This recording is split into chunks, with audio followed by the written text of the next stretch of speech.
கர்த்தருடைய வார்த்தையை ஏற்றுக்கொள்ளுகிற மனப்பான்மையிலே உங்கள் இருதயங்களை திறந்து ஒப்பு கொடுங்க. எங்கள் பரிசுத்த தகப்பனே, எங்கள் வல்ல பிதாவே, இந்த வார்த்தைகளை கேட்க போகிற ஒவ்வொரு பிள்ளைகளோடு கூட கர்த்தர் அடியனை மறைத்து பேசும்படியாக உம்முடைய பலத்த கரம் எங்கள் மத்தியில இறங்கி வரும்படியாக எங்கள் தகப்பனே, உம்முடைய அன்பின் பாதத்திலே நாங்கள் தாழ்த்தி நாங்கள் அர்ப்பணம் பண்ணுகிறோம்.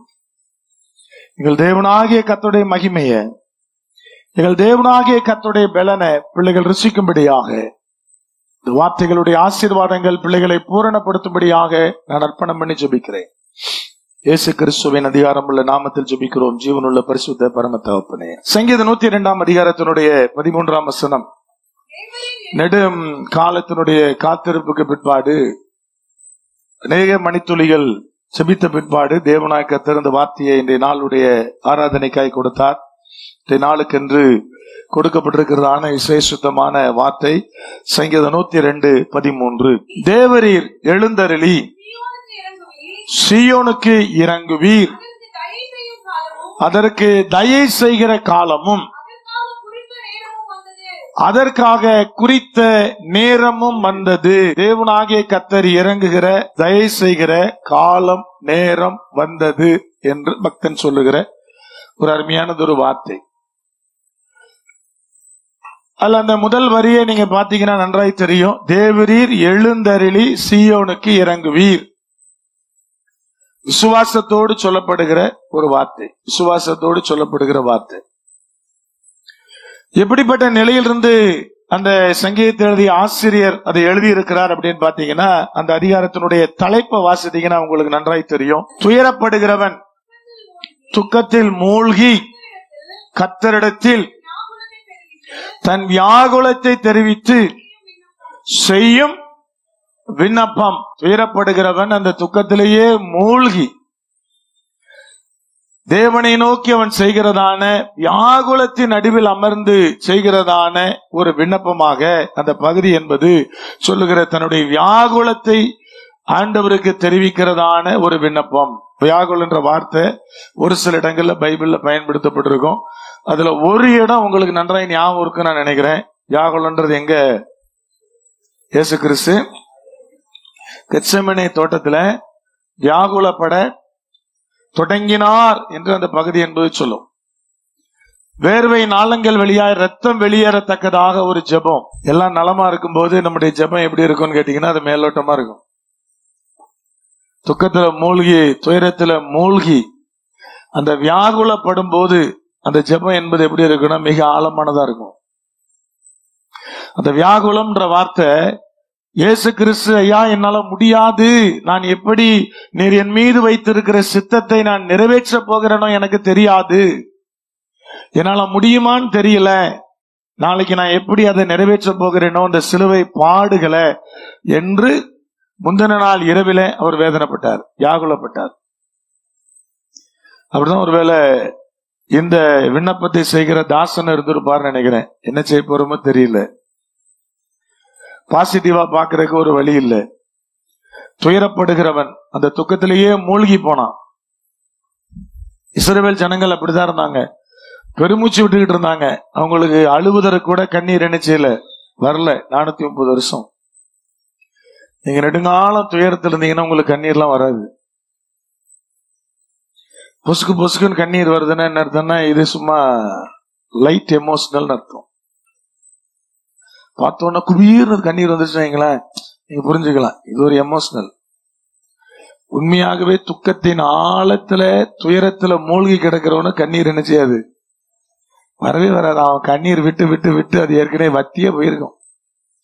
அதனாலதான் கர்த்தர் இஸ்ரவேல் ஜனங்களை பார்த்து சொன்னார், உன் பெருமூச்சை கேட்டேன்னாரு. ஏக்கம் இருக்கும் இல்லையா பெருமூச்சு, அதை பார்த்தேன்னாரு, அதை கேட்டேன்னாரு. அப்ப எவ்வளவு ஆழமான ஆண்டவர் பாருங்க. அப்ப அழகாய் தெளிவாய் வேத வசனம் சொல்லுது. அப்படிப்பட்ட ஒரு நிலையில் இருந்தா இந்த காரியத்தை அவர் எழுதுறார். எழுதும்போது பாத்தீங்கன்னா தன்னுடைய சத்துருக்கெல்லாம் எப்படி இருக்கிறாங்க என்பதை குறித்து நிறைய காரியங்களை இந்த அதிகாரத்தினுடைய முதல் வசனத்திலிருந்து பேசிக்கிட்டே இருக்கிறார். சொல்லும் போது சொல்றாரு 9ஆம் வசனத்துல, நீர் என்னை உயர தூக்கி தாழ தள்ளினீர், உமது சினத்திற்கும் கடும் கோபத்திற்கும் உள்ளானே. இது ஒரு துக்கத்தில் இருந்தாலும் துயரத்தில் இருந்தாலும் புலம்புகிறவனுடைய ஜெபம் அல்ல, தன் நிலை உணர்ந்தவனுடைய ஜெபம். மற்றபடி துக்கத்துல துயரத்தில் இருக்கிறவன் எல்லாம் என்ன சொல்லுவானா, நான் என்ன பாவம் செஞ்சேன், நான் என்ன செஞ்சேன் ஆண்டவரே, நான் எனக்கு போய் இப்படியா, எனக்கு போய் இப்படியாமா, என்னமோ பெரிய பரிசுத்தவான் மாதிரியும் ஒரு பிறந்ததுல இருந்தே அவர் ரொம்ப தூய்மையா இருக்கிற மாதிரியும் எனக்கு போய் இதுவாமா. கர்த்தர் சொல்லுவாரு, டேய் உனக்கு இதை விட மோசமான தந்திருக்கணும், இதோ கொஞ்சம் நான் உன் மேல இறக்கப்பட்டதுனாலதான் கொஞ்சம் கம்மியா என்ன பண்ணிருக்கிறேன். உண்மையிலே மனுஷனுடைய நிலைமை அதுதான். அப்ப இவன் சொல்றான், உயர தூக்கினார் எங்கேயோ இருந்தேன், பிறகு தாளை தள்ளிட்டாரு. கீழேயே கிடக்கிறவனு கூட பிரச்சனை ஒண்ணும் இல்ல, மேல உயர போய் கீழே தள்ளப்படுறான் பாருங்க, அவனுக்கு தான் வாழ்க்கையில பிரச்சனைனா பிரச்சனை, அதுதான் மிகுந்த வேதனை. அதனால சொல்லுவாங்க சில குடும்பங்களை பத்தி, அது நல்லா வாழ்ந்து கெட்ட குடும்பம் பிரதர், பாவம் அப்படிம்பாங்க. காலத்துல அவங்க எல்லாம் எப்படி இருந்தாங்க தெரியுமா பிரதர் அப்படிம்பாங்க. அந்த பிள்ளைகளுடைய நிலைமெல்லாம் எப்படி இருந்துச்சு தெரியுமா பிரதர்மாங்க. அவங்க படுற வேதனை இன்னும் கொஞ்சம் அதிகமா இருக்கும்னு அர்த்தம். ஏன்னா அதுவரை நன்றாய் வாழும் போது உலகத்துல யார் யாரெல்லாம் அவங்களை ஆதரிச்சு அவங்க கூட இருந்து அவங்களுக்கு சில நன்மைலாம் செஞ்சிருப்பாங்களோ அவன் எல்லாம் தூசிக்க ஆரம்பிப்பான். பல ஆண்டுகளா நன்மைகளை பெற்றவெல்லாம் பாத்தீங்கன்னா விரோதியா நினைச்சுவான், எழும்புவான். ஒரே தட்டுல சாப்பிட்டவெல்லாம் குதிங்கால நினைச்சுவான். தாவீதினுடைய வார்த்தையில சொல்லனா, குதிங்கால விரோதமா நினைச்சுவான், தூக்குவான். எப்பொழுது சாவான் எப்பொழுது அழிவான் என்று காத்திருக்கிற உலகம். அப்படிப்பட்ட ஒரு நிலையில் இருந்தா அந்த தாசன் சொல்றாரு, ஆண்டவரே என்னை இப்படி இருந்தேன், இன்னைக்கு கீழே தள்ளிட்டு, ஏன்னா எனக்கு நல்லாவே தெரியும் உடைய கோபம் உடைய சினம் அதை விதமாய் மாற்றிச்சு. அப்ப தன்னுடைய வாழ்வில் தாழ்ந்து போனதற்கான காரணம் என்ன, துயரத்துல மூழ்கி கிடப்பதற்கான காரணம் என்ன என்பதை நன்றாய் அறிந்தவன் செய்த விண்ணப்பம். நான் இதெல்லாம் ஏன் சொல்றேன்னு கேட்டீங்கன்னா, நான் என்ன செஞ்சேன்னு சொல்றேன் விடுதலை பெற போறதே இல்லை. என்கிட்ட வருவாங்க, என் பையன் ரொம்ப நல்ல பையன், அந்த பையன் என் பையனை கெடுத்துட்டாம்பாங்க. நான் சொன்னேன், உன் பையன் ரசிக்கப்படவே மாட்டான்.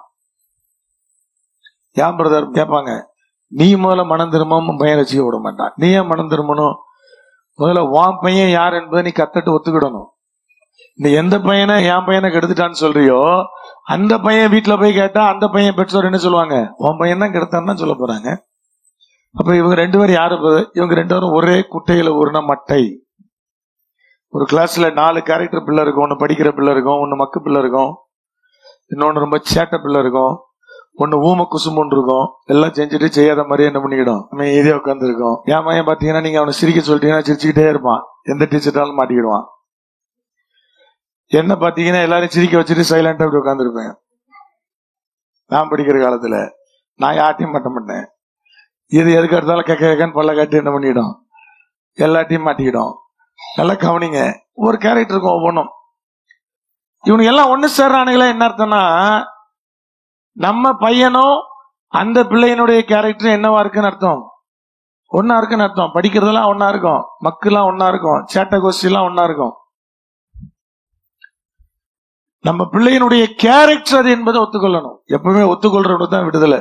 இப்ப இந்த விண்ணப்பம் ஒத்துக்கொண்டவனுடைய விண்ணப்பம். ஆண்டவர் நம்முடைய சினம், நம்முடைய கோபம் இதை எனக்குள்ளே நடப்பித்தது. நான் மிகுந்த உயரத்தில் இருந்தேன், இன்னைக்கு நான் தாழ தள்ளப்பட்டு போயிட்டேன்.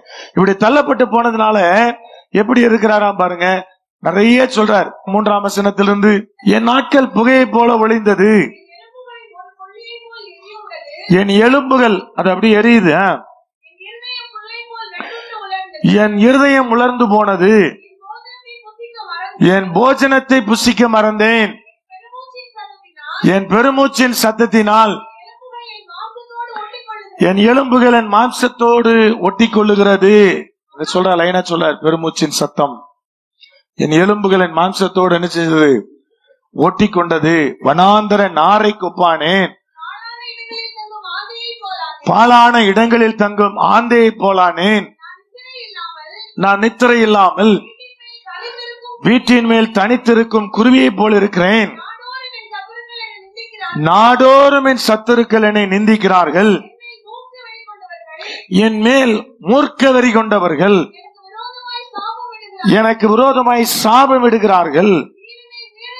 நீர் என்னை உயர தூக்கி தாழ தள்ளினீர். அழகா சொல்றான், பட்டியல் போட்டுக்கிட்டே இருக்கிறான். இப்படி எல்லாம் சத்துருக்கள் எனக்கு விரோதமா இருக்கிறாங்க, என் நிலை இப்படி இருக்கிறது என்று சொல்லுகிறவன் செய்கிறதான விண்ணப்பம். இப்ப முதல் 2 வசனத்தை வாசிக்கலாம். கர்த்தாவே, என் விண்ணப்பத்தை கேளும், என் கூப்பிடுதல் உம்மிடத்திலே சேருவதாக.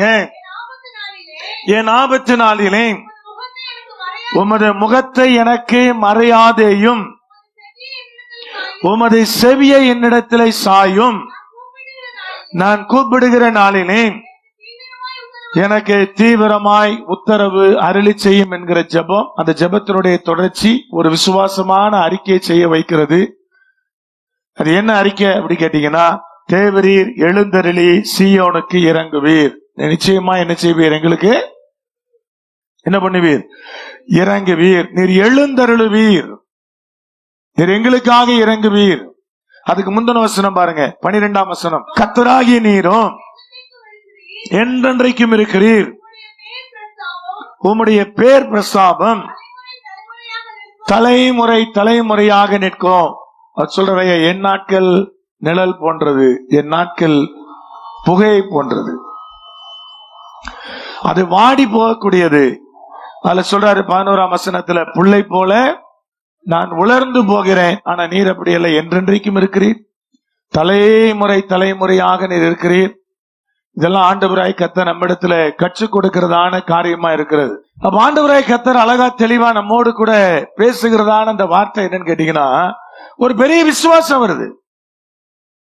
நிச்சயமாய் தேவனாய கர்த்தர் எழுந்தருளுவார், இறங்குவார் என்கிற விசுவாசம். எதன் அடிப்படையில் பிரதர்?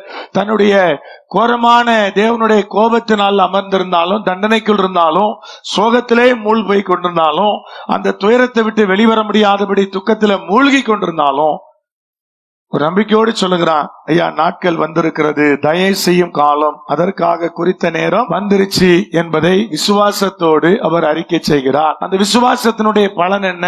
முதல்ல தேவனாகிய கர்த்தர் யார் என்பதை அவர் உணர்ந்திருந்தார். முதல்ல என்னுடைய கான்பிடன்ட் எப்போ வரும்னு கேட்டீங்கன்னா, நம்ம கர்த்தருக்குள் இருந்தா வரும். நம்ம கர்த்தருக்குள் இருந்தா நமக்கு ஒரு பெரிய நம்பிக்கை வரும், அந்த கான்பிடன்ட் கிடைக்கும். எதுக்குள்ள கிடைக்கும் பிரதர்? கர்த்தருக்குள்ளாக நமக்கு கிடைக்கும். சரி, காலம் நெருங்கி வருகிறது என்பதை நாம் உணர்ந்து கொள்ள முடியும். காலம் நெருங்கி வருகிறது என்பதை உணர்ந்து கொள்ள முடியும். அந்த காலகட்டங்களில் தேவனாய கர்த்தர் மிக திட்டமாய் பேசுவார். நான் ரட்சிக்கப்பட்ட நாட்கள்ல 2000 ஆண்டுகள்ல விடுதலை வருகிறது என்பதை குறித்து கர்த்தர் சரியா, நான் ஒரு பெரிய பிரச்சனைக்குள்ள சிக்கி இருந்தேன். அப்ப பேசினார், இன்னும் 20 days அப்படின்னாரு. 2000ல இந்த காரியத்தை செய்ய 20 நாள்ல உனக்கு விடுதலைன்னாரு. தெய்வமா 20 நாள்ல விடுதலை வந்துச்சு. குறித்த காலம் நேரம் வருகிற போது அது சரியானபடி இருக்கும். நேற்று ஒரு அம்மா சொன்னாங்க, எங்க அக்கா ரொம்ப கவலையா போன் பண்ணாங்க பிரதர். என்ன சொன்னாங்க? என்ன செத்து போன எங்க அம்மா எல்லாம் கனவுல வராங்களாம், சீக்கிரம் நான் செத்துருவேன்னு சொன்னாங்க எங்க அக்கா அப்படின்னாங்க. நான் சொன்னேன், முதல்ல உங்க அக்காவை சாவுறதுக்கு முன்னாடியாவது உண்மையை பேச சொல்லு அப்படின்னு. ஏன்னா அந்த சாவு பேருன்னு சொன்ன அம்மா எனக்கு நல்லா தெரியும்.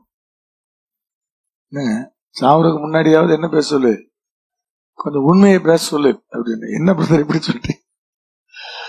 சொல்லுங்க, உங்க அக்காட்ட போன் பண்ணி சொல்லுங்க, சாவுறதுக்கு முன்னாடியாவது கொஞ்சம் உண்மையா என்ன செய்வியான் இருப்பியான்னு சொல்லுங்க அப்படின்னு. இதெல்லாம் பார்த்தீங்கன்னா இதெல்லாம் சும்மா சீனு, இதெல்லாம் சாவாது. அது இன்னும் எவ்வளவு பேரை சாவடிக்கிறது பிளான் பண்ணிருக்கு நமக்கு தெரியாது. இந்த சாவரேன்னாலும் ஒரு நாளும் சாவாது. நான் இப்படிதான் சொன்னேன், அவங்க அதை எதிர்பார்த்திருக்கே மாட்டாங்க. என்னடா பிரதர் சோகமா இந்த அக்கா போன் பண்ணிருப்பானுங்க, எங்க அக்கா அப்படி சொல்லிட்டா பிரதர், பாட்டி எல்லாம் சொப்பனத்துல வருதான். நான் சொன்னேன், முதல்ல சொன்னது என்னன்னா, பாட்டி செருப்பு கழுத்து அடிக்க வந்திருக்கும்னு நினைக்கிறேன். என்ன சொல்றீங்க? நாங்க நீ ஓவரா பண்ணிட்டு இருக்கேன்னு சொல்லிருக்குமே அப்படின்னு. அதெல்லாம் சொல்லலையா, கூப்பிடுதான். நாங்க எதுக்கு நான் சொல்றேன் அப்படின்னா, இன்னைக்கு காலகட்டம் அப்படிதான் இருக்குது. ஆனா உண்மையான தேவனுடைய பிள்ளைகளுக்கு தேவனாகிய கர்த்தர் இதுதான் விடுதலையின் காலம் என்று வைத்திருக்கிற காலம் நிச்சயமாய் தெரிய வரும். அந்த விசுவாசத்தோடு சொன்னார். ஏன்னா கர்த்தரை பற்றி அறிந்திருந்தார். முதலாவது என்ன அறிஞ்சிருந்தாரு? ஒரு 3 வசனங்களை வாசிக்க போறீங்க. என்னாகமம் 14ஆம் அதிகாரம் 8ஆம் வசனம். கர்த்தர் நம்மேல் பிரியமாயிருந்தால் அந்த தேசத்திலே நம்மை கொண்டு போய் பாலும் தேனும் ஓடுகிற அந்த தேசத்தை கொடுப்பார். இது ஒரு நிச்சயமான நம்பிக்கைக்குரிய ஒரு வார்த்தை. அவர் நம்ம மேல பிரியமா இருந்தா நடக்கும்யா. நம்ம கர்த்தர் மேல பிரியமா இருக்கிறோம். அப்புறம் அதே இன்னும் ரிவர்ஸ்ல பாத்தீங்கன்னா, அவர் நம்ம மேல பிரியமா இருக்கணும். விசுவாச வீரர்களை குறித்து எபிரேயர் 11 எழுதும் போது ஆண்டவர் அழகா எழுதுறாரு, அவர் இது என் மகன், இது என்னுடைய மகள் என்று வெட்கப்படாம அவர் அறிக்கை செய்யணுமா. வாசிக்கிறீங்களா இல்லையா? திருப்புங்க எபிரேயர் 11ஆம் அதிகாரம். நம்ம ஆண்டவர் கர்த்தர் என்னுடைய தேவன், வலது கைக்கும் இடது கைக்கும் வித்தியாசம் தெரியாத அநேக ஜனங்கள் வாழுகிற தேசத்திலே கர்த்தர் என்னை ரட்சித்திருக்கிறார். டயலாக்லாம் நல்லதா இருக்குது. கர்த்தர் என்னுடைய தேவன், கர்த்தர் என்னுடைய தேவன் சொல்றதுக்கு நல்லாவே இருக்கிறது. அவர் திரும்ப சொல்லணும்ல, அங்கதான விஷயம் இருக்குது. வாசிங்க யாராவது ஒருவர் எபிரேயர் புத்தகம் 11ஆம் அதிகாரத்தை திருப்பி 16ஆம் வசனம். அதையல்ல, அதிலும் மேன்மையான பரமதேசத்தையே விரும்பினார்கள். ஆகையால் தேவன் அவர்களுடைய தேவன் என்னப்பட வெட்கப்படுகிறதில்லை. சில நேரத்தில் நம்ம தேவன் தான் என்னுடைய தேவன் அப்படி சொல்லி கர்த்தரை சொல்றேன்னா கர்த்தர் வெட்கப்படுறாராம். அட பாவி, உனக்கெல்லாம் நான் ஒரு தேவனாடா. உலகத்துல தேவனுடைய நாமம் தூஷிக்கப்படும் போது, தூஷிக்கப்படுவதற்கு காரணமா இருக்கிற மனுஷன் நான் கர்த்தரை ஆராதிக்கிறேன்னா என்ன சொல்றது? ஆகையால், அந்த வார்த்தை ரொம்ப முக்கியமான வார்த்தை தானே. ஆகையால் இவர்களுடைய தேவன் என்று அவர் சொல்லப்படுவதற்கு அவர் என்ன செய்யப்படுறதில்ல, வெட்கப்படுறதில்ல. அதே மாதிரிதான் நீங்க பிரியமா இருக்கிறீங்க, கர்த்தர் உங்க மேல பிரியமா இருக்கிறாரா? இருந்தா நிச்சயமா நான் பாலம் தேனும் ஓடுகிற தேசத்துக்குள்ள போவேன். போகலன்னா யார் மேல குற்றம்? அந்த ஆசீர்வாதத்தை சுதந்திரிக்க முடியல, குற்றம் யார் பேர்லங்க? அதை ஒத்துக்கணும் இல்லையா? அதுதாங்க கர்த்தருக்குள்ளே விசுவாசமா இருப்பது. அந்த விசுவாச அறிக்கையினுடைய துவக்கமே அதுதான். நான் ஆசீர்வாத குறைபாடோடு இருக்கிறேன், காரணம் என் தேவன் அல்ல. கர்த்தரனை ஆசீர்வதித்திருக்கிறார், காரணம் நான் இல்ல, தேவன் தான்.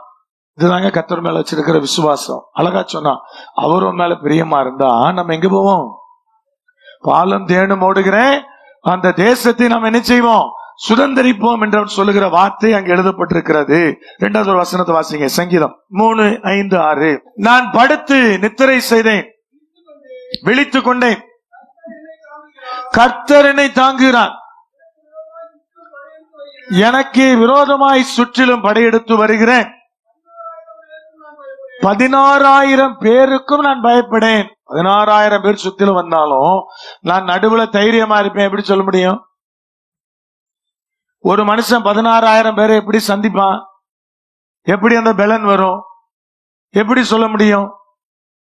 கர்த்தர் அதன்படி நடத்தினால் மாத்திரம்தான் நடக்கும். அவர் கிரியல் நடப்பிக்கணும். அவர் நடப்பிக்கிற கிரியை ரொம்ப வித்தியாசமா இருக்கும். 16,000 பேர் கூட்ட கலைக்கிறது யாரு? அப்படி ரொம்ப அமைதியா அப்படியே சரிங்க பாஸ், எஸ் பாஸ்னா நான் ஒரு சர்ச்சு கூட கேட்டிருக்க மாட்டேன். எங்க எந்த கிராமத்திலும் கட்ட முடியாது. அங்கதான் எப்படினாலும் 10 பேர் எழும்புவானே. எஸ் பாஸ், சரிங்க, போயிருங்களா, சரிங்க, நான் ஊரை விட்டே போயிருங்க, இனி உங்க ஊர் பக்கமே என்ன செய்ய மாட்டேங்க, வரமாட்டேங்க. என்ன எப்படி ஊழியம் பண்றது? எவ்வளவு அழகா தெளிவா அந்த விசுவாசத்தோடு சொல்றான் பாருங்க. நான் ஒருத்தன் தான், ஆனா 16,000 பேர் வந்தாலும் நான் நிச்சய மாட்டேன், நான் பயப்படேன். இதாங்க கர்த்தருக்குள் இருக்கிற அந்த ஃபெய்த்துக்காக பேசிட்டு இருக்கிறேன், அந்த விசுவாசத்துக்காக பேசிட்டு இருக்கிறேன். இன்னும் 2 வசனங்களை வாசிக்கலாம்.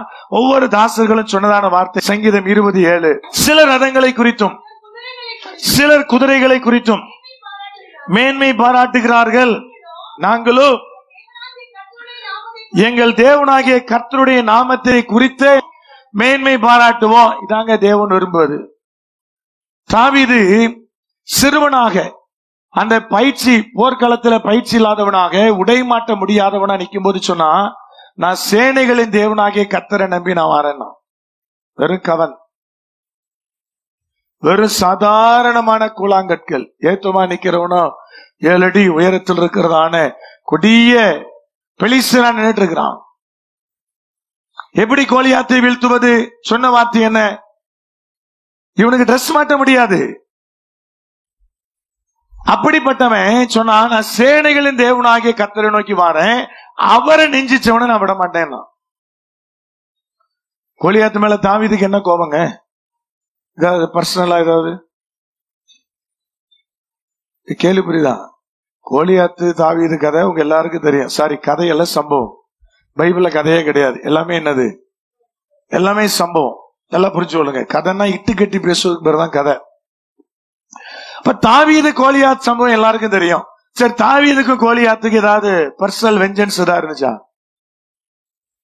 ஏன் தாவீதுக்கு கோலியாத்து மேல அவ்வளவு கோபம் வருது? கோலியாத்து யார நிந்திச்சான்? கர்த்தரை நிந்திச்சான். நல்லா புரிஞ்சு கொள்ளுங்க, அதுதான் கோபம். அப்ப நம்பிக்கை கர்த்தர் மேல சொல்றான். சேனைகளின் தேவன்டையா நான் ஆராதிக்கிற தேவன். நம்பி போறான், எளிதில வீழ்த்தினான். ஜனங்கள் துதிச்சு பாடுறாங்க. சவுல் கொன்றது 1000, தாவீது கொன்றதோ 10,000 தூக்கி கொண்டாடுறாங்க. அதே தாவீது அடுத்த 5 அதிகாரம் கழிச்சு சவுலுக்கு பயந்து ஓடும்போது ஆசாரியன் போய் கேட்கிறான், ஏதாவது பட்டயம் வச்சிருக்கிறியா?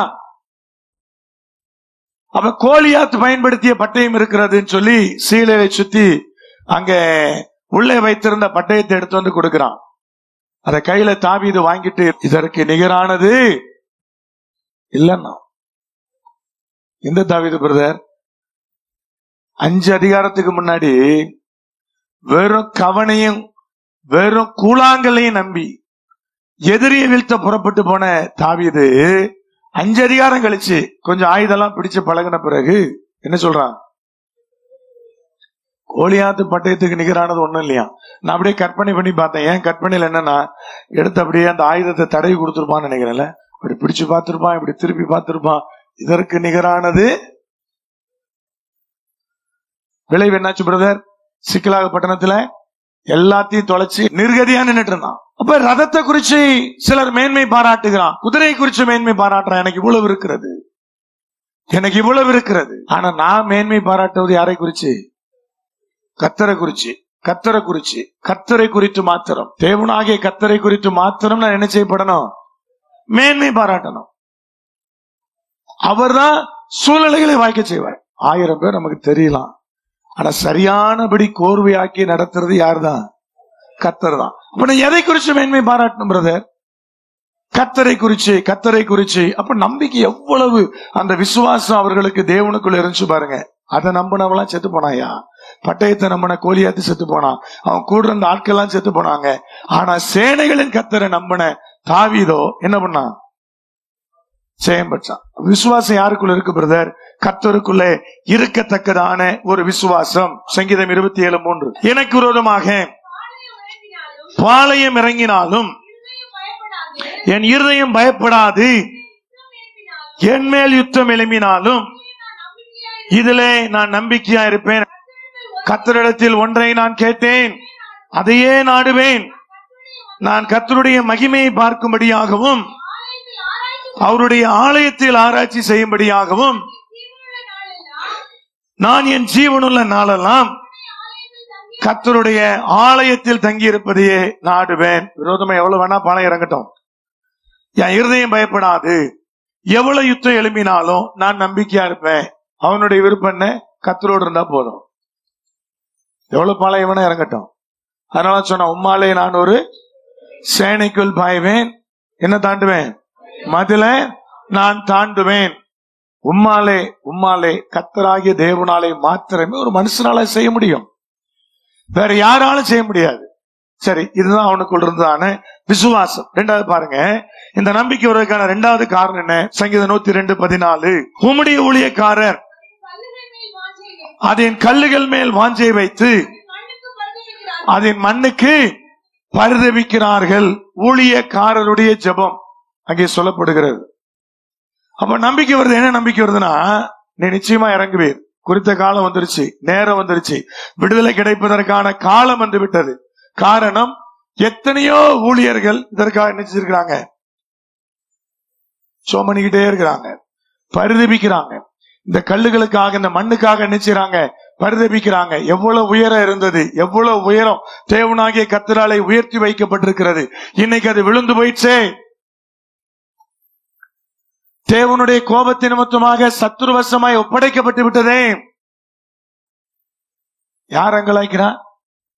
தேவனுடைய ஊழியர்கள் அங்கலாய்க்கிறாங்க, பரிதபிக்கிறாங்க, அந்த மண்ணுக்காக ஏங்குறாங்க, அந்த மண்ணுக்காக ஜெபிக்கிறாங்க. அதனால ஒரு கூடுதல் கான்பிடன்ட் வருது. நிச்சயமாய் தேவனாய் கர்த்தர் எழுந்தருளி என்ன பண்ணுவீரு? இறங்குவீர். காலம் வந்தது. அது தேவனாய் கர்த்தர் சொல்லுகிற 2வது காரியமாக அங்கு எழுதப்பட்டிருக்கிறது. 1 பார்த்தோம், கர்த்தருக்குள்ள வைத்திருக்கிற அந்த நம்பிக்கை விசுவாசம். 2வது இந்த ஊழியர்களுடைய ஜெபம். 3வது சொல்றாரு பாருங்க, 16ஆம் வசனம், திக்கற்றவர்களுடைய ஜெபத்தை அலட்சியம் பண்ணாமல் அவர்கள் விண்ணப்பத்தை அங்கீகரிப்பார். இது அவனுடைய பெரிய விசுவாசமா இருந்தது. ஊழியர்கள் மாத்திரமல்ல, திக்கற்ற பிள்ளைகள் தேவனாலே காக்கப்பட்டு வேலி அடைக்கப்பட்டு உயர்த்தப்பட்டு எல்லாரும் பயந்து நடுங்கும்படியா இருந்ததான மக்கள் இன்னைக்கு தள்ளப்பட்டிருக்கிறது. இன்னைக்கு மண்மேடுகளாக்கப்பட்டிருக்கிறது. எந்த ஜனம் கர்த்தரோடு இருந்ததோ அந்த ஜனம் இன்னைக்கு திக்கற்ற பிள்ளைகளா இருக்கிறது. உதவியற்று கேட்பாரற்று கிடக்கிறது. இப்ப அடி விழுந்த பிறகு அந்த ஜனம் எல்லாம் என்ன செய்யுது? அடி விழுந்த பிறகு ஜெபம் பண்ணும் இல்லைங்க. நான் எப்பவுமே அப்படிதான். நீங்களும் சொல்ல முடியாது, நானும் சொல்ல முடியாது. பிரச்சனை வரும்போது ஜெபம் என்ன செய்யும்? நீங்களும் ரொம்ப நல்லவங்க நினைக்கிறேன். நீங்க எப்பவுமே அதே லெவல்ல என்ன செய்வீங்க? டெய்லி ஜெபம் பண்ணுவீங்கன்னு நினைக்கிறேன். அப்போ பிரச்சனை அதிகமானதுனால இந்த ஜனம்லாம் இப்ப ஜெபம் பண்ணுது. இந்த ஜெபத்தை நீ நிச்சயமாய் கேட்பீர். திக்கற்ற பிள்ளைகளுடைய ஜெபம் கேட்கப்படும். அதனாலதான் ஆண்டவர் முதல்ல சொல்றார், ஏழைகளை ஒடுக்காத, விதவைகளை என்ன செய்யாத, ஒடுக்காத, அவங்ககிட்ட இருந்து சொத்துக்களை என்ன செய்யாத, அபகரிக்காத, ஏமாத்தாத, உனக்குரியதுக்காக மாத்திரம் இரு, எல்லைக்குரிய என்ன செய்யாத, எல்லைக்குரிய மாற்றாத. இங்க பக்கத்துல ஒரு சகோதரர் இருக்கிற, இந்து சகோதரர், என் மகனுக்காக ஜெபிக்க முடியுமா, வர முடியுமான்னு என்ன கேட்டாரு. இப்ப எனக்கு அவரை பத்தி நல்லா தெரியும். எவனாலும் ஏமாத்துவார். வச்சிருக்கிற வீடுல இருந்து வச்சிருக்கிற எல்லா ப்ராப்பர்ட்டியும் அவங்ககிட்ட இருந்தா ஏமாத்தி வாங்கினதா தான் இருக்கும். என்னடா இவன் ஜோம் பண்ண கூடுறானே எதுக்கு? கொஞ்சம் கொஞ்சம் கேள்விப்பட்டிருக்கிறேன், அவன் மகன் கொஞ்சம் அடிக்கடி புத்தி சுவாதீனம் எல்லாம் மாறிடுவான்னு. சரி, நாங்க ஜெபிக்க போறோம். ஜெபிக்க போனா பெரிய வீடு, அவன் வீடு இருக்கு. அதை விட்டுட்டு ஒரு சின்ன சிமெண்ட் ஷீட் போட்ட ஒரு இதுல உட்கார்ந்து இருக்கிறான். அதுவும் இன்னொரு ஆள்கிட்ட இருந்து ஏமாத்தி வாங்கினதுதான். எங்க மகன் எங்க ஜெபிக்கலாம்? 27 வயசு வாலிப பையன், ஒட்டு துணி இல்லாம ஒரு ரூமுக்குள்ள கிடக்குறான். ரூமுக்குள்ள இருக்கிற பாத்திரம் எல்லாம் இப்படி சப்பி வச்சிருக்குது. ஃபேன் இப்படி வளைச்சு வச்சிருக்கிறான். ஃபால் சீலிங் இருக்கு அந்த ரூம்ல, எல்லாத்தையும் உடைச்சு தகர்த்து போட்டிருக்குது. முழு நிர்வாணமா ஒட்டு துணி இல்லாம கிடக்குறான். பரிதாபமான நிலைமை. எனக்கு நல்லா தெரியும் இவன் மனம் திரும்பாம என்ன நடக்காது. ஒரு ஆள்கிட்ட 2 லட்சம் ரூபாய் ஏமாத்தி வச்சிருக்கிறீ, திரும்ப தரவே இல்லை, ஆட்டையை போட்டாச்சு. இப்ப மனம் திரும்பிட்டீங்க. ஆண்டவரே என் பாவத்தை மன்னியும். மன்னிப்பு கிடைச்சிருமா? திருப்பி கொடுக்கணும்ல. பைபிள் வசனமே சொல்லுது நமக்கு, நீ கீழே கடந்து எடுத்தா கூட திருப்பி கொடுக்கணும். உரியவளிடம் ஒப்படைக்கணுங்குது. நம்ம ஒப்படைப்போமா? நம்ம என்ன பதில் சொல்லுவோம் தெரியுமா? ஏங்க ஸ்டேஷன்ல கொடுத்து எவனோ போலீஸ்காரன் ஆட்டையை போட போறான், உடனே கத்தரா பார்த்து கொடுத்துருக்காரு. ரொம்ப நாள் ஜெபம் பண்ணியிருக்கிறேன். ஒரு பிரச்சனை தீர்க்காக ஆண்டு என்ன பண்ணியிருக்கிறாரு, எனக்கு அதை கொடுத்துருக்காருன்னா டைலாக் கொடுவோம் இல்லையா? நல்லா பிடிச்சவங்களுக்கு எவ்வளவு மாத்தி மாத்தி பேசுவோம். அப்போ மனம் திரும்பியாச்சு பிரதர். மனம் திரும்பின அதை நான் திரும்ப செய்யணுமே, நான் ஏமாத்தினதை கொண்டே ஒப்படைக்கணுமே. இப்ப எப்படி அர்ப்பணிக்காம நான் ஒப்பு கொடுக்காம எப்படி அந்த விடுதலை வரும்? அவன் வேற வேற விதமா ட்ரை பண்றான். ஒரு கண்ணுக்குட்டி வாங்கி வச்சிருக்கான், அந்த தகர சீட்டு கிட்ட பக்கத்துல உள்ள நிக்கிறது. எதுக்குன்னு இல்ல, கண்ணுக்குட்டி வளர்த்தா என்ன ஆயிடும்? சாபம். அலங்குது. கண்ணுக்குட்டி வீட்டுக்குள்ள வந்து சாபம் போயிரும். அப்படிதானே? கண்ணுக்குட்டி வளர்க்குறான், என்னென்ன உண்டோ எல்லாம் செய்யறான். அதுக்கு நடுவுல நம்மளே என்ன பண்ணிக்கிறான்? கூட்டுக்கிறான். நீங்க உள்ள போனா அவன் இப்படி பண்ணிடுவான் அப்படி பண்ணிடுவான்றா. சரி பரவாயில்ல, திறந்துடியா, எது பண்ணாலும் பண்ணிடலாம், பாத்துருவோம் அப்படின்னு சொல்லி கதவை திறந்து, இப்ப எல்லாம் நீங்க யோசிச்சு இருப்பீங்க யாருன்னு அண்ணன் விசாரிச்சிடலாம் அப்படின்னு. கதவை திறந்து உள்ள போறோம். செபிக்க என்ன பண்ணிட்டு இருந்தான். எனக்கு நல்லாவே தெரியும் விடுதலை வராது. ஏன் விடுதலை வராது? வஞ்சித்து எடுத்த சொத்துக்களை திரும்ப கொடுப்பதற்கு எவனுக்கு என்ன வராது? மனம் வராது. பணத்தை திரும்ப கொடுக்கணும். கத்தர் சொல்ற பட்டியலை அவன்கிட்ட கொடுத்தோம்னா, இது அவ்வளவு போட்டான்னா அவன் எல்லாத்தையும் விட்டுட்டு தெருவில் தான் நிக்கணும். ஏன்னா ஒண்ணு கூட அவன் சம்பாத்தியம் கிடையாது. எங்க இருந்து கொடுப்பான்? காலம் ஃபுல்லா மென்ல தான் இருக்க போறான். விடுதலை என்ன செய்ய போறது இல்ல, வர போறது இல்ல. இதான் நடக்க போகுது, நல்லாவே தெரியும். சரி போனதுக்கு ஆண்டவரே மன்னின்னு சொல்லி ஜெபம் பண்ணிட்டு நாங்க என்ன பண்ணோம்? நான் கடந்து வந்தோம். எதுக்கு சொல்றேன் தெரியுமா? ஏன் ஆண்டவர் ஒடுக்க வேண்டாம்னு சொல்றாரு? திக்கச்சவர்கள் அவங்க ஜெபத்தெல்லாம் கத்த நான் ஏன் கேட்பேன்னு சொல்றாரு கேட்டீங்கன்னா, அப்படிப்பட்ட ஜனங்கள் மேல தேவனுக்கு கரிசனை கொஞ்சம் கூட. நல்லா புரிஞ்சு சொல்லுங்க. எவனுமே அவனை கேட்க மாட்டான் பிரதர், அவனுக்காக கத்தர் கேட்பாரு. யாருமே கிடையாது பிரதர், கத்தர் கேட்பாரு. கத்தர் நியாயம் செய்வாரு, நிச்சயமா செய்வாரு. அதனாலதான் அதையும் சேர்த்து எழுதுறான். விண்ணப்பத்தை நினைச்சவர் அலட்சியம் பண்ணாமல் அவர்கள் விண்ணப்பத்தை அங்கீகரிப்பான். சீக்கிரமா கேட்கப்படும், அவருடைய ஜெபம் சீக்கிரமா கேட்கப்படும். அதே போல திக்கற்ற பிள்ளைகளுக்கு செய்கிற உதவிக்குண்டான பிரதிபலனும் சீக்கிரமாய். என்னங்க நம்ம என்ன பண்ணுவோம்? நீங்க நல்லா யோசி. மனுஷனுடைய மனநிலைக்க சொல்ல ஏற்கனவே ஒரு நாள் சொல்லியிருக்கிறேன். ஒரு பெரிய ஆளை பார்க்க போனீங்கன்னா A2Bல போய் இருக்கிறதுல காஸ்ட்லியான ஸ்வீட்டை வாங்கிட்டு போவீங்களா? இல்லன்னு சொல்லுங்க பாப்போம். போவீங்க. ஒரு சாதாரண ஆளை பார்க்க போறீங்க, அப்ப எப்படி போவீங்க? பக்கத்துல இருக்கிற ஒரு சாதாரண ஸ்வீட் கடையில சீப்பா ஒன்ன வாங்கிட்டு தானே போவீங்க. உங்களுடைய மனப்பான்மை என்ன? அந்த வீடு பெரிய வீடு, இந்த மாதிரி கொடுத்தாதான் அந்த வீட்டுல நமக்கு என்ன கிடைக்கும்? மரியாதை கிடைக்கும். கிடைக்காதுங்க. அவன் அதையும் தூக்கி குப்பையில தான் போட போறான். நீ காஸ்ட்லியா கொண்டு போனத நீ சாதாரணமா நினைச்சல, அவனுக்கு கொண்டு போய் கொடுத்து பாரு, உன்னை தூக்கி தள்ள வச்சுட்டு கொண்டாடுவான்.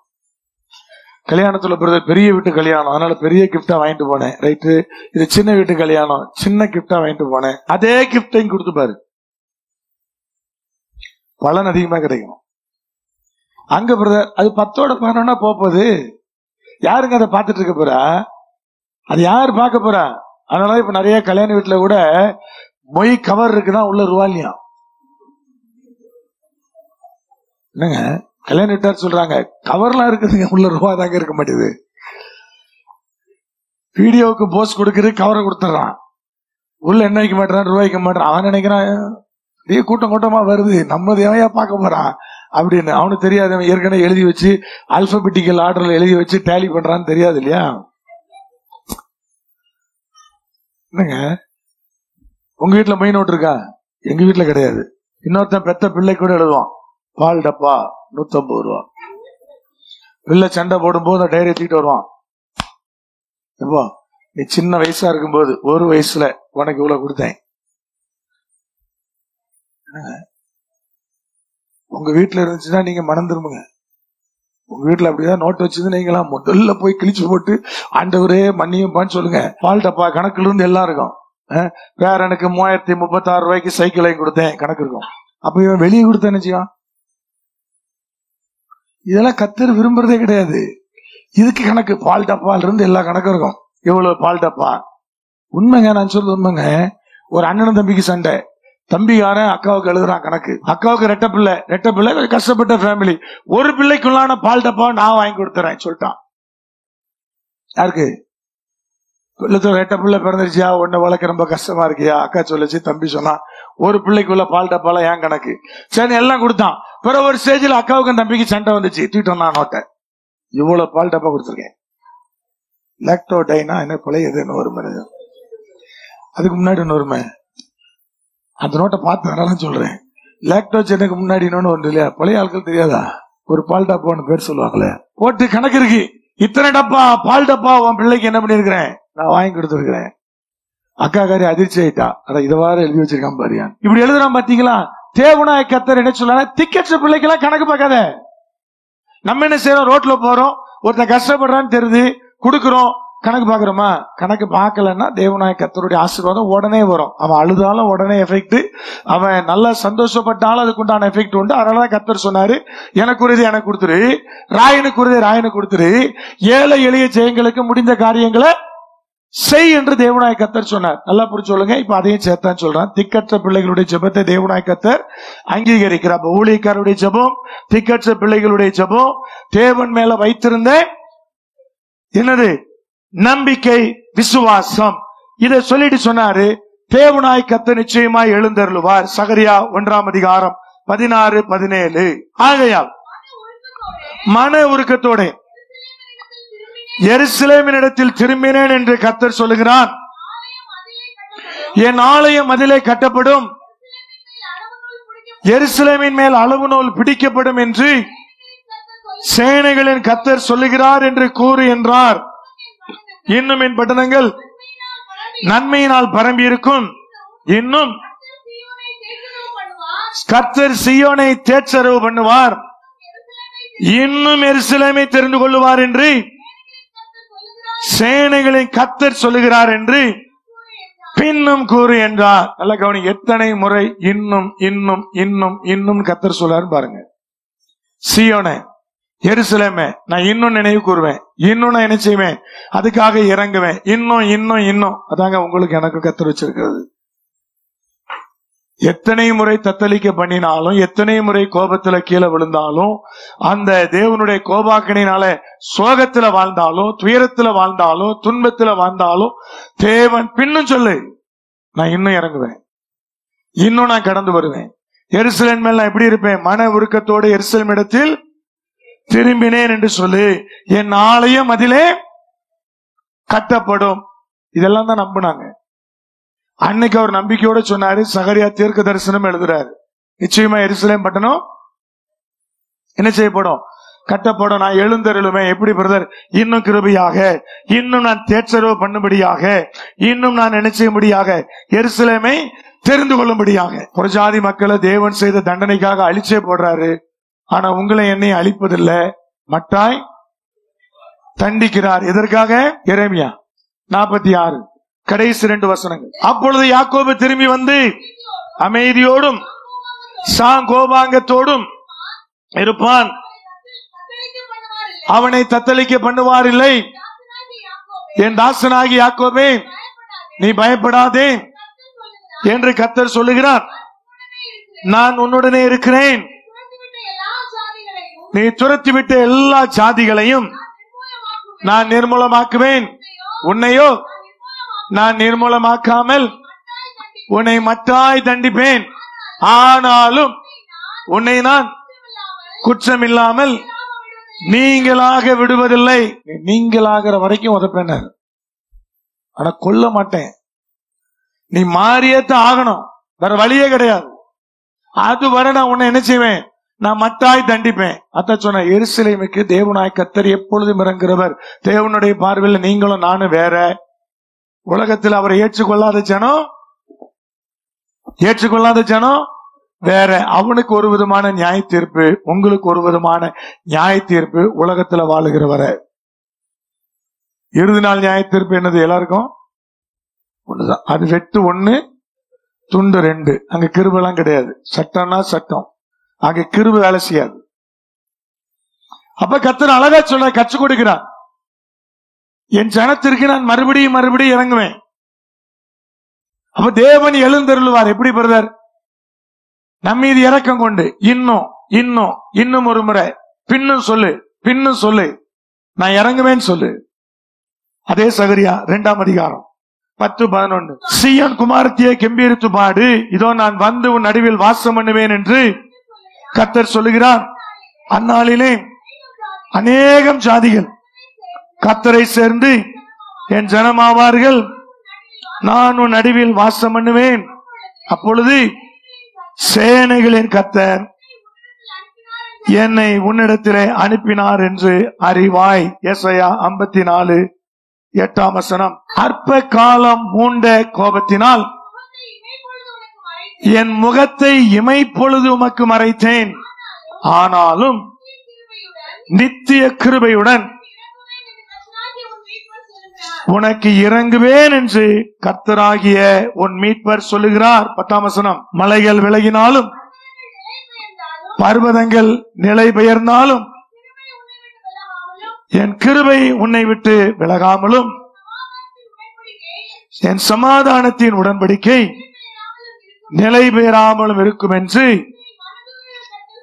உன்மேல் மனதுருகிற கர்த்தர் சொல்லுகிறார். ஏசாயா 60:10-11 வசனங்கள். அந்நியரின் புத்திரன் மதில்களை கட்டி அவருடைய ராஜாக்கள் உன்னை சேவிப்பார்கள். என் கடும் கோபத்தினால் உன்னை அடித்தேன், ஆனாலும் என் கிருபையினால் உனக்கு இறங்குவேன். உன்னிடத்திற்கு ஜாதிகளின் பலத்த சேனையை கொண்டு வரும்படிக்கும் அவளுடைய ராஜாக்களை அழைத்து வரும்படிக்கும் உன் வாசல்கள் இரவும் பகலும் பூட்டப்படாமல் எப்பொழுதும் திறந்திருக்கும். ஆண்டவரே கர்த்தர் எருசலேம் பட்டணத்தை குறித்து கொடுத்ததான வாக்குத்தத்தங்கள் இவைகள். அப்ப கர்த்தர் அழகா சொல்றார், அவர் நிச்சயமாய் எழுந்தருளுவார், பின்னும் சொல் என்று சொல்லுவார். இன்னொரு முறை இன்னும் நான் தொடர்ந்து பாவம் பண்ணலாமா? மறுபடியும் இறங்குவார். ஆமாங்க, அந்த மறுபடியும் இறங்குவாருங்கிறதுக்கு முன்னாடி ஒன்று இருக்குது. என்னது? ஆசீர்வாதமா இருக்கிறீங்க, சரியா? பாவம் பண்றீங்க, பாவம் பண்ணாலும் தேவன் மறுபடியும் உங்கள் மீது இறங்குவார். ரைட்டா? இது ரெண்டுக்கு நடுவுல மறுபடியும் பண்ணி பாருங்க. சரி, ஓகேங்க, நான் மறுபடியும் பாவம் பண்றேங்க. ஆனா மறுபடியும் உனக்கு கர்த்தர் இறங்க வேண்டிய நிலை ஏன் வருது? அதுக்கு நடுவுல என்ன நடந்திருக்குது? தேவனுடைய கோபாக்கினை சுமந்து தேவனுடைய தண்டனை அனுபவிச்சு சில காரியத்தை இழந்து பெற வேண்டிய நன்மையை பெற முடியாம நிக்கிறீங்க இல்லையா? அது தேவையா? இன்னும் சொல்லு, இன்னொன்னு இறங்குவேன்னு சொல்லு, இன்னொரு முறை வர்றேன், இன்னொரு முறை என்ன நினைச்சிடலாம். பாட்டுலாம் நிறைய வருது இல்லையா? இன்னும் ஒரு முறை நான் திரும்ப வர ஆண்டவரே, இன்னொரு முறை. ரைட், ஓகே, இன்னொரு முறை இப்படி கேட்டுக்கிட்டே இருந்தவர் யாரு? பைபிள்ல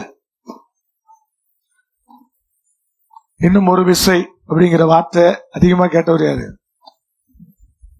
கடைசியில் ஒருத்தன் கேட்டான், அவன் யாரு? சிம்சோனுங்க. ஏங்க முழிக்கிறீங்க? சிம்சோனுங்க, அவன் தானே கேட்டுக்கிட்டே இருந்தான். தப்பு சேரு மாடி ஆண்டவரே இன்னொரு முறை. கடைசியா சொன்னார் இன்னொரு விசை. ஆனா அதோட அவன் சாப்டரே முடிஞ்சு. கடைசி விசை கர்த்தர் மன்னிச்சாரு, இறக்குனார். Right, okay. அதுக்கு மேல இருந்தான் அவன், இறக்கம் பாராட்டினாருங்க. ரைட்டுங்க. ஆனா அதோட வாழ்க்கைய முடிஞ்சு போச்சே. அதையும் பார்க்கணும் இல்லையா? அப்ப இறங்குவாரு பிரதர். ஆமா, இறங்குவாருங்க. எத்தனை முறை வேணாலும் இறங்கிட்டே இருக்கிறாரு. நீங்க இன்னைக்கு என்ன நிலைமையில் இருக்கிறீங்களோ தெரியாது. இன்னும் எனக்கு ஒரு விசை இறக்கம் பாராட்டும் சொல்ற நிலைமையில் இருக்கிறீங்களான்னு தெரியாது. ஆனா மறுபடியும் இறங்குறாரு, எழுந்தருளாரு. மறுபடியும் கர்த்தர் எனக்கு இறக்கம் பாராட்டணும்னா நான் வீழ்ச்சியில் இருக்கிறேன்னு அர்த்தம். தேவனே என்னை ஆசீர்வதியின் உரிமையோடு கேட்கிற நிலையில் இருந்தேன்னா நான் கர்த்தருக்குள் இருக்கிறேன்னு அர்த்தம். தகப்பந்தாயிட்டு அன்பா இருக்கிற பிள்ளை, ரொம்ப ஐக்கியமா இருக்கிற பிள்ளை தைரியமா கேட்கும். அதே பிள்ளை தப்பு பண்ணும்போது என்ன செய்யும்? எல்லாரும் குழந்தைங்க வச்சிருக்கீங்க இல்லையா? அந்த பிள்ளை கரெக்டா இருக்கும்போது உங்ககிட்ட ஒண்ணு கேட்டீங்கன்னா நீங்க தரலன்னா சண்டை போடும். ஒரு தப்பு பண்ண உடனே அந்த பெற்றோர்கிட்ட உரிமையோடு வர்ற காரியம் என்ன ஆயிருது? தடைப்படுது இல்ல, பம்முது இல்ல. அப்புறம் என்ன தப்பு நீ கண்டுபிடிச்சு 2 வெளுத்து அப்புறம் மறுபடியும் சரண்டர் ஆன பிறகு பாத்தீங்கன்னா பழையபடி ஒரு 2 மணி நேரம் கழிச்சு பாத்தீங்கன்னா வா எப்ப எனக்கு வேணும் நிக்கிறான். சரியா இருக்கும்போது ஒப்புரவான பிறகு, ஒப்புரவாருக்கு முன்னாடி ஒரு கேப் வருதுல, ஒரு பிரிவினை வருதுல. நீங்க புரிஞ்சுக்கிறதுக்காக சொல்றேன். அதேதான் எனக்கும் தேவனுக்கும். அப்ப நான் தப்புன்ட்டேன் பிரதர், என் ஆண்டவரோடு நான் பேச முடியல. எனக்கு என்ன உண்டாகும்? எனக்கு ஒரு பயம் உண்டாகும். நான் ஏமாத்திட்டேன், எனக்கு ஒரு பயம் உண்டாகும். உங்களை வஞ்சித்துட்டேன், உங்க மேல எனக்கு ஒரு பயம் உண்டாகும். அப்படிதானே? உங்கள்கிட்ட காசு வாங்கிட்டு தரலங்க, அப்புறம் என்ன செய்வேன்? நான் எதுவும் இல்ல, கரெக்டா இருக்கிறேன். அப்ப என்ன செய்வேன்? தெரியுமா இருப்பேன்ல. அதேதான் கர்த்தர்ட்ட இன்னும் இறங்குவார், இன்னும் மன்னிப்பார். ரைட்? எவ்வளவு காலம் மறுபடியும் அடி வாங்குவீங்க? தேவையான உயர்வை எட்ட முடியாதபடி எவ்வளவு காலம் உட்கார்ந்துருப்பீங்க? அப்ப தேவன் விரும்புறது என்ன? நான் உரிமையோடு தேவனிடத்தில் இருக்கணும், ஆசீர்வாதத்தை பெற்றவனா இருக்கணும். இறங்குவார் தான். இன்னைக்கு ஒருவேளை கர்த்தர் இறங்கும்படியான நிலையில் இருந்தீங்கன்னா இது கடைசியா இருக்கட்டும். இனி தேவனோடு ஐக்கியப்படுற வாழும்படி கர்த்தர் கிருபை செய்யட்டும். வார்த்தை கேட்கும் உங்களுக்கு சந்தோஷமா இருந்திருக்கும். குறித்த காலம் வந்தது, தயவு பாராட்டுற நேரம் வந்தது. வாக்குத்தத்த வார்த்தையை கேட்டோம், சந்தோஷமா இருந்திருக்கும். அவர் இறங்குவார், நிச்சயம்தான். எல்லாம் உண்மைதான். எருசலேம் பட்டணத்துக்கு இறங்கினவர் உங்களுக்கு இறங்குவார். ஆனா இனி சரிவு வராம காத்துக்கொள்ள வேண்டியது உங்கள் பொறுப்பாயிருக்கிறது. அவர் எழுந்தருளி, அவர் இரக்கம் பாராட்டி உணர்ந்து கொள்ளுவோம், ஒப்பு கொடுப்போம், செபிக்கலாம். தேவனுடைய சமூகத்தில் அர்ப்பணம் பண்ணுவோம். அழகான அந்த வாக்குத்தத்த வார்த்தை சொல்கிறது, தேவரீர் எழுந்தருளி சீயோனுக்கு இறங்குவீர்.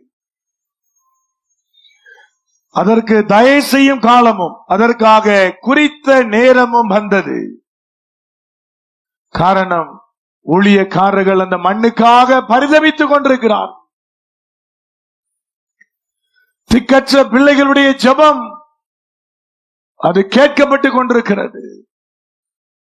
அதுல ஒரு திக்கற்றவனாய் நானும் இருக்கிறேன் என்று சொல்லி பக்தன் அழகாய் எழுதுகிறான். துயரத்திலே மூழ்கி போயிருக்கிறேன், துக்கத்திலே மூழ்கினவனாக என் வியாகுலத்தை வெளிப்படுத்துகிறேன். உயரத்துல வைத்திருந்தீரப்பா, உம்முடைய சினத்தினாலே கோபத்தினாலே என்னை தூக்கி தூர போட்டுட்டு நான் விழுந்து போனேன். என் சத்துரு என்னை சபிக்கிறான், எல்லாரும் என்னை நெல்லி நகையாடுகிறார்கள், நிந்திக்கிறார்கள், எனக்கு விரோதமாய் சாபமிடுகிறார்கள். நித்திரை இல்லாம வீட்டின் கூரை மேல ஒரு தனித்த குருவியாய் உட்கார்ந்து இருக்குமே, ஒரு குருவி தனித்து விடப்பட்டதாய் அப்படி போல இருக்கிறேன். காரணம், உயர இருந்த நான் தேவ கோபாக்கினாலே தூக்கி எறியப்பட்டிருக்கிறேன். அந்த நிலையில் இருந்து சொன்னா அவன் நிச்சயமாய் எழுந்தருளுவான், நிச்சயமாய் இறங்குவான், அவன் நிச்சயமாக எழுந்தருளுவான். ஏனென்றால் தலைமுறை தலைமுறையா அவர் இருக்க போறார். என் நாட்கள் பிள்ளை போல் இருக்கிறது, மனுஷன் வர்றான் போறான், ஆனா யுக யுகமாய் தலைமுறை தலைமுறையாய் என் தேவன் நிலைத்திருக்கிறார். உடைய மகிமை நிலைத்திருக்கிறது. அந்த மகிமை எனக்காக மறுபடியும் இறங்கும், மறுபடியும் இறங்கும். அது என்னை மீட்டெடுக்கும், அது என்னை நிலைநிறுத்தும். இதுதான் பக்தனுடைய நம்பிக்கையான வார்த்தையா இருந்தது. அந்த நேரம் வந்தது, அந்த காலம் வந்தது. வசனம் சொல்லுது, சகாயம் கிடைக்கும் காலத்திலே பக்தி உள்ளவன் எவனோ அவன் கர்த்தரை நோக்கி கூப்பிடுவான், கர்த்தரை நோக்கி கூப்பிடுவான். அவனுக்கு நன்றாய் தெரியும் சகாயம் கிடைக்கிற நேரம் காலம் என்று சொல்லி. இன்னைக்கு தேவனை ஆராதிக்க வந்திருக்கிற நீங்க, இந்த வார்த்தைகளை கேட்டு ஜெபிக்கிற நீங்க, அதை உணர்ந்தவுளா இன்னைக்கு ஆண்டுடைய சமூகத்தில் ஒப்பு கொடுங்கப்பா. இது எனக்கு ஒரு சகாயம் கிடைக்கிற காலமா இருக்கட்டும். சங்கீதம் 69 பக்தன் சொல்லுகிறான், தாவீது ராஜா விதமாய் சொல்லுகிறான், கர்த்தாவே அணுக்கிற காலத்தில் உம்மை நோக்கி விண்ணப்பம் செய்கிறேன். தேவனே, உமது மிகுந்த கிருபையினாலும் ரட்சிப்பின் சத்தியத்தினாலும் எனக்கு செவி கொடுத்தருளும். கர்த்தர் உங்களுக்கு வாக்கு பண்ணி இருக்கிற ஒரு காலம், குறித்த காலம் வந்தது என்று சொல்லுகிறார், நேரம் வந்தது என்று சொல்லுகிறார். இது தேவன் அனுக்கிரகம் செய்கிற காலம். விசுவாசத்தோடு கேட்க போறீங்க, ஆண்டவரே அன்னைக்கு தாவீது ஜெபித்தது போல நானும் ஜெபிக்கிறேன்ப்பா. இது எனக்கு நீர் வாக்கு கொடுத்த காலமா இருக்கிறது. இது என் வாழ்வில இந்த ஆசீர்வாதத்தை நான் நிறைவேற பெற்றுக் கொள்கிற ஒரு காலமாய் என் தேவன் எனக்கு வைத்திருக்கிறேன். கர்த்தரிடத்துல முழு இருதயத்தோடு திரும்புவீங்களா? தேவனுடைய சமூகத்தில் ஒப்பு கொடுப்பீங்களா? கர்த்தருடைய பாதத்திலே தேவனுடைய கரத்திலே உங்களை பூரணமாய் தாழ்த்துவீங்களா? அர்ப்பணம் பண்ணுவீங்களா? ஆண்டுடைய சமூகத்திலே தேவனுடைய பலத்த கரத்துக்குள்ளாக உங்களை ஒப்பு கொடுப்பீங்களா? கர்த்தர் பேசி இருக்கிறார், ஐயா இது தயை பாராட்டுகிற காலம், நேரம் வந்தது. ஒருவேளை தடைப்பட்டு நிற்கிற ஒவ்வொரு காரியத்திலும் கர்த்தர் உங்களை நிச்சயமா ரிலீஸ் பண்ணுவாரு. சிறைப்பட்டிருக்கிற காரியத்திலிருந்து விடுதலை உண்டாகும். நான் நம்புறேன், நான் விசுவாசிக்கிறேன். திட்டமாய் கர்த்தர் அந்த வார்த்தையை கொடுத்து அனுப்பினார்.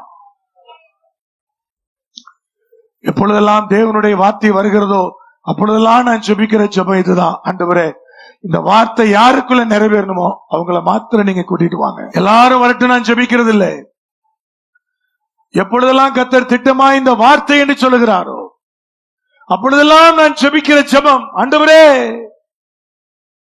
வார்த்தை யாருக்குள்ள நிறைவேற்ற சித்தம் கொண்டிருக்கிறீரோ அவர்களை மாத்திரம் கூட்டிட்டு வாரோம். அப்படிதான் நான் ஜெபிப்பேன், அப்படிதான் நேற்றைக்கும் நான் ஜெபித்தேன். கர்த்தர் உங்களை அழைத்து கொண்டு வந்திருக்கிறார். நிச்சயமா இந்த வார்த்தையை நிறைவேற்றுவார். தேவரீர் எழுந்தருளி சீயோனுக்கு இறங்குவீர், அதற்கு தயவு செய்யும் காலம், அதற்காக குறித்த நேரமும் வந்தது. என் பிள்ளைகளுக்கான காலத்தை கர்த்தரை வகுத்து விட்டீரப்பா. யார் யார் எந்தெந்த காரியத்திலப்பா காத்திருக்கிறாங்களோ ஜெபிக்கிறாங்களோ தயை பெறுகிற காலமாய் வைத்திருக்கிறேன், நம்புகிறேன். நீங்க சொன்னீங்கப்பா, நீங்க சொன்னீங்க, நான் சொல்லியிருக்கிறேன். அவ்வளவுதான். இது பிள்ளைகள் தயை பெறுகிற காலமாய் மாறட்டும். யார் யாரெல்லாம் ஆண்டவரே குழந்தை பாக்கியத்துக்காய் காத்திருக்கிறாங்களோ உங்க கற்பெல்லாம் நிரம்பட்டும். வேலைக்காய் காத்திருக்கிறாங்களோ அது ஒரு அற்புதம் நடக்கட்டும். தொழிலுக்காய் காத்திருக்கிறாங்களோ அங்கெல்லாம் வாசல்கள் திறக்கட்டும். சொந்த வீடு, பிள்ளைகளுடைய படிப்பு, பிள்ளைகளுடைய எதிர்காலம் எல்லாவற்றிற்கும் இயேசுவின் நாமத்திலே அந்த தயையை கொடுக்கிற காலமாய் இருக்கட்டும். கர்த்தருடைய அற்புதம் நடக்கட்டும். தேவனுடைய அதிசயம் நடக்கட்டும். கர்த்தருடைய ஆவியானுடைய பலன் இறங்கட்டும். மகிமையான காரியங்களை செய்யும். பிள்ளைகளை நேர்த்தியாய் ஆசீர்வதியும்.